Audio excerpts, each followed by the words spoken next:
Hello guys, today we're going to read Chapter 2 of Henry Huggins by Beverly Cleary. Chapter 2, Gallons of Guppies. Every afternoon after school, Risby waited for Henry under a fir tree in the corner of the schoolyard. 4 days a week they ran home the shortest way, past the park, up the hill, and through the vacant lot. On Fridays, however, they walked home the long way, round past the Rose City drugstore, the supermarket, the Ideal barber shop, and the Lucky Dog pet shop. At the pet store, they stopped while Henry bought 2 pounds of horse meat from Mr. Pennycuff. Henry liked to go to the pet store. The windows were full of puppies and kittens, and just before Easter, rabbits and baby chicks and ducks. Inside, there was usually a parrot or a monkey. And once there had been a deodorant skunk. Henry thought it would be fun to have a skunk following him around, but when he found it cost $40, he gave up the idea. But best of all, Henry liked the fish. One side of the store was covered with rows of little tanks. Each aquarium contained green plants that grew underwater snails, and a different kind of tropical fish. Henry always stopped to look into each tank. He liked the dollar-sized black and silver-striped angelfish and the inch-long orange moonfish with their velvety fins and tails. He thought the tiny catfish were fun to watch because they stayed on the bottom of the tanks, rolled their eyes, and used their whisker-like barbels to feel around in the sand for food.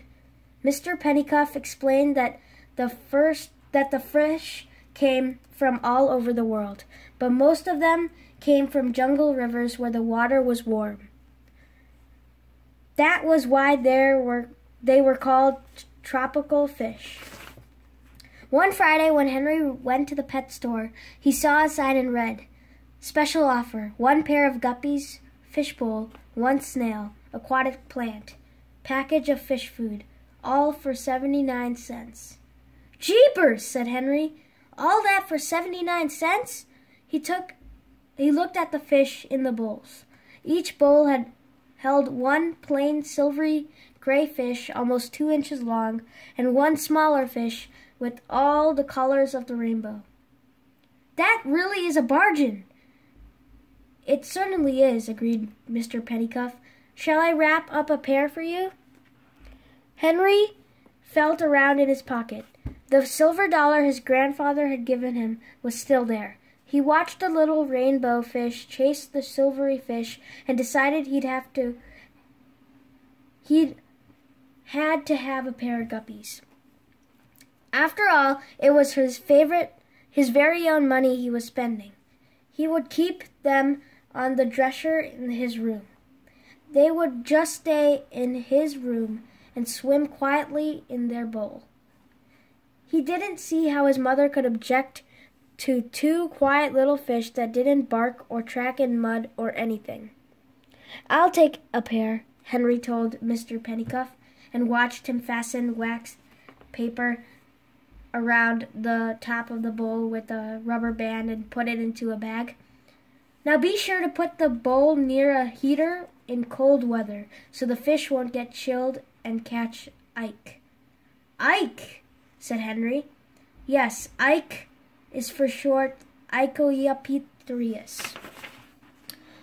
When the fish get chilled, they catch Ike and are covered with tiny white spots." "Gosh," said Henry. Maybe there was more to keeping guppies than he thought. "Oh, don't worry," said Mr. Pennycuff. "They can stand water down to 60 degrees. If it were that cold in the house, you'd have the heat on." That sounded easy. "How often do I change the water?" asked Henry. You shouldn't have to change the water. The snails help keep it clean. Just give the fish a tiny pinch of food once a day. It's only when the fish don't eat all their food, or when you have too many fish in a bowl, then that the water gets dirty." Mr. Pennycuff gave Henry his change. "I didn't know that," said Henry. "I'm glad he told me. Here, Risby. He handed Risby his package of horse meat. The dog took it in his mouth and then left the pet store. You'll have to carry your meat all the way home today, and don't you stop and try to eat it before we get home either. It has to last you a few days. Ribs wagged his tail and trotted on ahead of Henry with his meat. Henry tried to walk without jiggling the package. He didn't want to slosh the guppies any more than he had to. When Risby was half a block ahead of Henry, he dropped his package and looked back at Henry. Then he began to tear the paper off the meat. "Hey, cut that off!" yelled Henry. He started to run, but the water in his fishbowl sloshed and he had to stop. Just to be safe, Risby picked up his meat, trotted farther down the sidewalk, and finished tearing off the paper. "Stop that! You old dog!" Again, Henry tried to run. This time he held the bowl straight out in front of him, but the water still sloshed.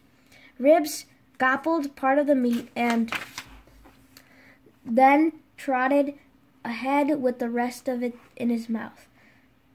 Just as Henry was almost close enough to reach for the meat, Risby put a burst of speed. "Ribsy, you come here!" The dog ignored Henry. "I'll get you for this." Henry was really angry now. He set his package of guppies on the sidewalk and ran after his dog. This time, Henry caught up with him. Henry grabbed one end of the meat and pulled. Risby, growling deep in the throat, hung onto the other end and pulled. The dog had a better grip on the meat because he could sink his teeth into it. Henry found that raw meat was cold and slippery. "You let go that meat!" Ribsy growled more furiously. He sounded as he meant it. The harder Henry pulled, the louder Risby growled.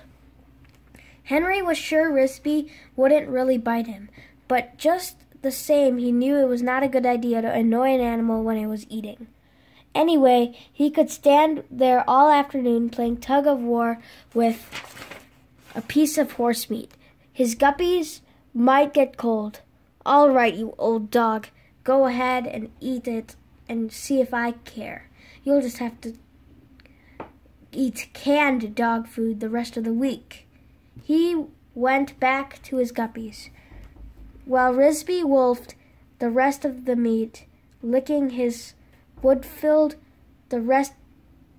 chops, and then with his stomach gurgling. Followed slowly at Henry's heels the rest of the way home. When they reached Henry's house on Klickitat Street, Henry opened the door and yelled, "Hey, Mom, come and see what I bought with the silver dollar Grandpa gave me." "I'm afraid to look," answered his mother from the kitchen. "What is it this time?" "Fish." "Fish?" Mrs. Huggins sounded surprised. "Do you want me to cook it for dinner?" Henry carried his package into their kitchen. "No, Mom, you don't understand. Not dead fish. Live fish swimming around in a bowl of water. They're called guppies." "Guppies?" "Yes, just two little fish. I'll keep them on my dresser and they won't be any trouble at all. They were on sale at the pet shop. They were a bargain. See, Mom?" Henry gently lifted the fishbowl out of the bag. Mrs. Huggins put down the potato she was peeling. "Why, Henry, what pretty little fish. I thought you'd like them." Henry was pleased. His mother bent closer to the fishbowl. "But Henry, what are those little dark things in the water?" "What little dark things?" Henry looked closer. "Why, they're baby fish," Mrs. Huggins exclaimed. "They must be 15 or 20. "Baby guppies!" Henry was delighted. "Look, Mom, did you ever see such teeny-weeny little fish? Golly, they're so little, just about all you can see are their eyes and their tails." Mr. Huggins sighed. "Henry, I'm afraid they won't be teeny-weeny little fish very long. They'll grow, and then what are you going to do with them?" "I don't know. I'll ask Dad." Henry was worried. Maybe he knows about baby guppies. But then Mr. Huggins came home from work. Henry was disappointed to learn that he knew nothing about little guppies. "Why don't you get a book about guppies from the library?" he just suggested. Mrs. Huggins said there would be time before dinner, so Henry found his library card, and he and Risby ran all the way to the library. "Hello, Henry," said the lady in the boys' and girls' room at the library. "Have you come for another book about gnats and orgs?" This was a joke between the librarian and Henry. When Henry had first started reading fairy tales by himself, he returned a book and asked for another about gnats and orgs. He felt a little shy about it now, although he secretly thought gnats and orgs sounded better than giants and orgs. "No, I want a book about guppies," Henry answered. I'll have some baby guppies, and I don't know how to take care of them." The librarian found a book on hobbies with a chapter on fish, but it did not tell much about guppies. "Just a minute, Henry," she said. "Maybe there's something in the adult room." She returned with a thick book about tropical fish. It was full of colored pictures. "I'm sure this will help you," she said, "but I'm afraid it's too hard for you to read. I'll let you take it out on your card if you think your mother and father will help you with it." "Sure, my dad will help me." The librarian stamped the book on his card, and Henry, proud to have a grown-up book stamped on his library card, ran home with it. After dinner, Mr. Huggins sat down to read the fish book while Henry went to his room to watch his guppies. This time, he counted 38 babies. After a while, his father came in with the book in his hand. "This is a mighty interesting book, Henry, but you're going to need some more fish bowls. According to this book, you can't keep so many fish in one bowl." "But, Dad, where will I get more bowls?" "Maybe we can find something in the basement?" So Henry and his father rummaged through the basement until they found a gallon jar Mr. Huggins used for making dill pickles. "This should do," said Mr. Huggins. They carried it upstairs and washed it. Mr. Huggins filled it with hot water and carried it to Henry's room. "Now when the water cools, we can move some of the little guppies. They can live in cold water right out of the faucet. They need water that has stood or hot water that has cooled. While it's cooling, we can make a net." He found a piece of wire and bent it into a circle. Mrs. Huggins took an old stocking and sewed it to the wire to make a little fish net. Henry and his father took turns catching the tiny fish with the net and moving them into the pickle jar. Henry was surprised that such small fish could swim so fast. The next day and every day after that, Henry looked at his guppies the first thing in the morning. When he came home from school, he looked at his guppies before he went into the kitchen for something to eat. His fish grew and grew, and weeks passed. The big guppies had more little guppies. The little guppies grew up to be big guppies, and the little guppies of their own. Henry had hundreds of guppies. He couldn't find any more pickle jars, so he started using his mother's quart fruit jars. He couldn't keep many fish in a quart of water. Henry had jars on his dresser. He had them on the table by his bed. He put the jars on the floor all around the edge of his room.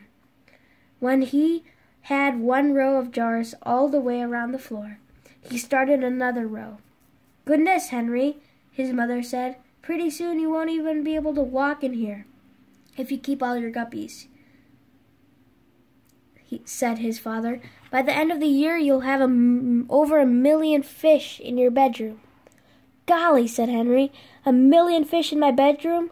Wouldn't that be something to tell the kids at school?" Henry was glad when summer vacation started. It took him so long to feed his fish that he no longer had time to play with the other children on Klickitat Street. He spent all his allowance on fish food, snails, and plants for his jars. He slept with his windows shut if he thought the night were going to be cold. He wasn't going to have all day long. The boys and girls in the neighborhood rang the doorbell and asked to see Henry's fish. Finally, his mother said, "Henry, this can't go on. You must get rid of some of those fish. You'll have to give them to your friends." Henry liked each fish so much that he couldn't decide which one he liked best. They were all so lively, swimming around in their fruit jars. Henry didn't see how that could part with any of them. But now that he was on the third row of jars around his room, he decided to try. He started asking his friends in the neighborhood if they would like to have some fish. Scooter didn't think he had time to take care of fish. He delivered the shopping news 2 days a week. Mary Jane said her mother wouldn't let her have any fish. Mary Jane's mother was very particular. Robert said he would rather come over and look at Henry's fish than take care of guppies of his own. Finally, Beezus said she would take one fish. Beezus' real name was Beatrice, but her little sister Romana called her Beezus, and now everyone else did too. Beezus and Romana already had a cat, 3 white rats, and a turtle.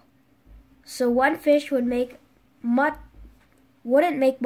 difference. It took Henry a long time to decide which guppy to give her.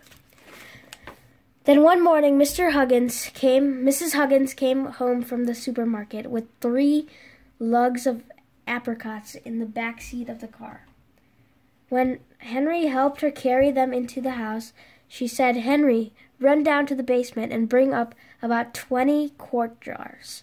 These apricots are so ripe I want to start canning them right away."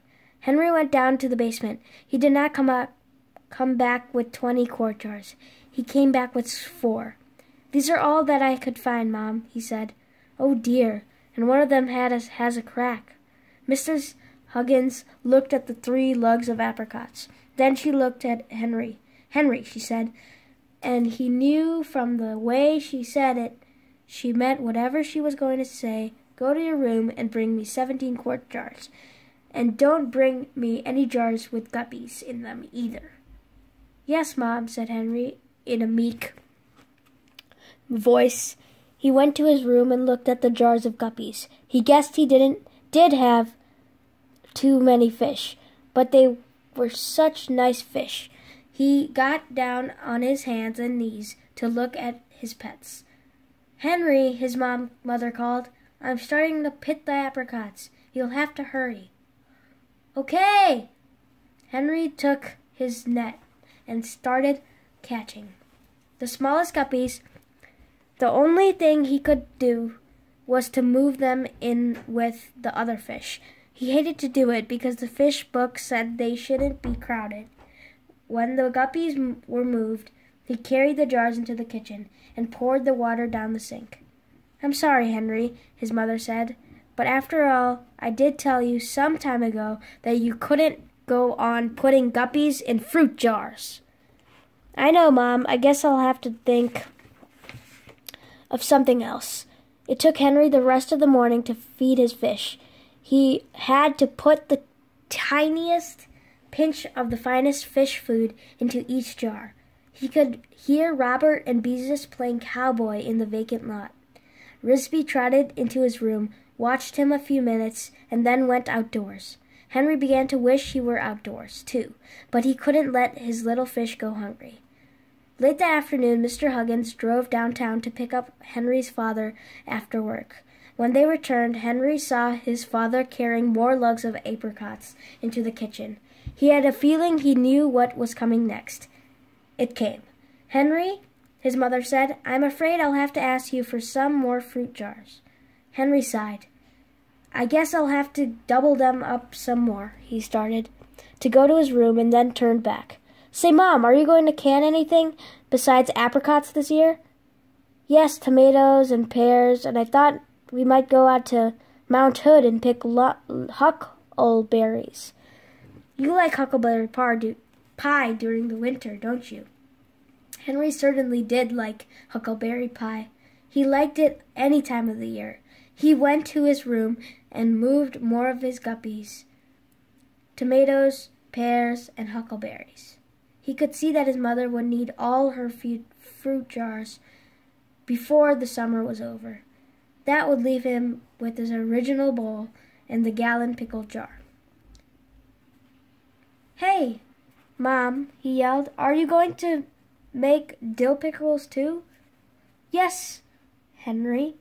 There went the pickle jar.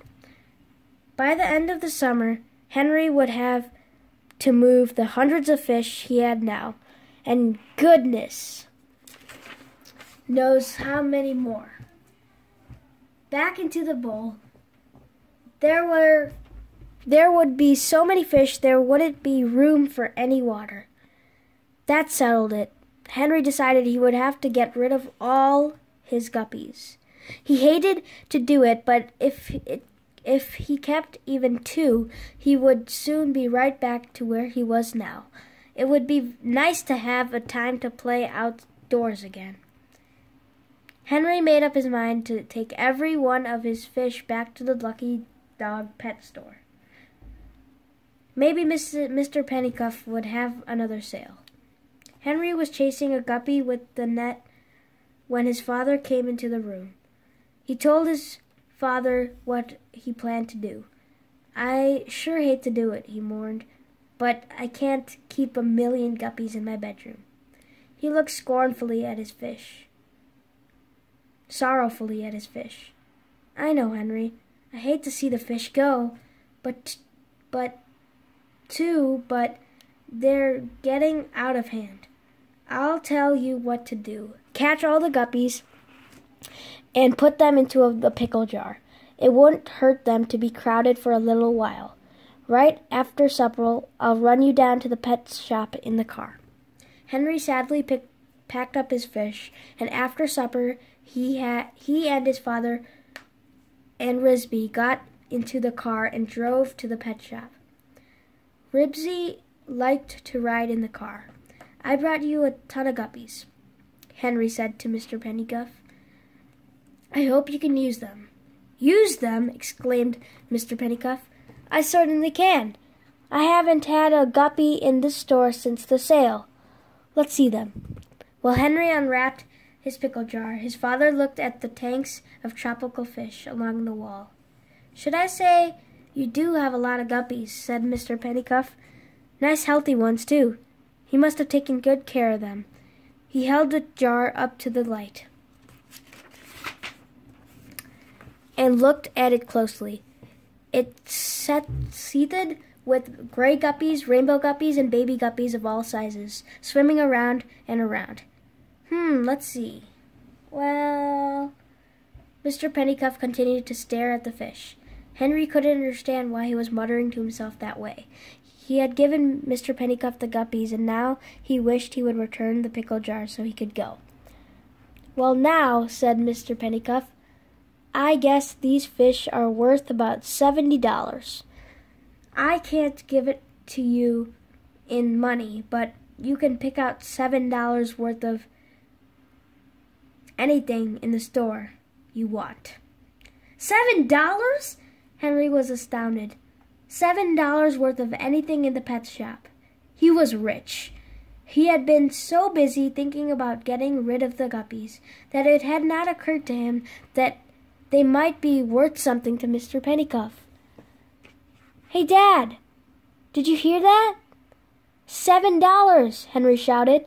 I certainly did. You better start looking around. Take anything you want, Sonny. Dog collars, kittens, birdseed, anything.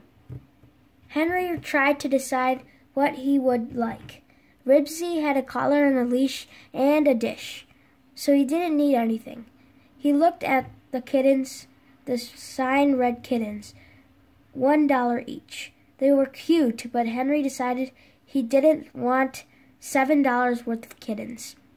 Ribsy would chase them. "You don't have any skunks for sale for $7? He asked hopefully. "No, I haven't had any skunks for a long time."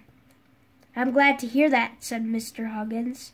Henry looked at the tropical fish. Then he looked all around the store and came back to the tropical fish again. He stopped to watch a little catfish busily digging in the sand. Suddenly Henry knew that was the only thing in the store he really wanted was more fish. "Could I keep the catfish in my fishbowl?" he asked Mr. Petticuff. "No, sonny. They have to be kept in warm water. They need an electric heater and a thermostat in the water to keep the water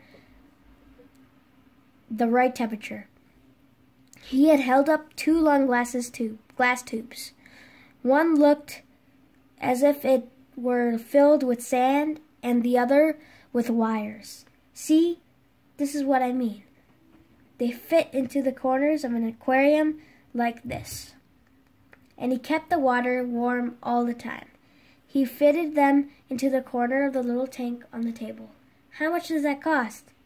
"The tank is $3, and the heater and the thermostat come to $4. That makes $7. Henry was disappointed. "I wouldn't have any money left for the catfish, and the only thing I really want is more fish." "You know, Henry, I hoped you'd say that," answered his father. "I hated to see those guppies go as much as you did. If you buy the tank and the heater and the thermostat, I'll buy the fish." "Gee, Dad, that's swell. Let's get a little catfish." Then Henry thought of something. Do catfish have as many babies as guppies?" he asked Mr. Petticuff. "Oh my, no. Catfish rarely have babies when they're kept in tanks. They mostly have them when they live outdoors, in ponds and rivers." "Swell!" said Henry. "That's the kind of fish we want. Won't Mom be surprised?" End of Chapter 2 of Henry Huggins by Beverly Cleary.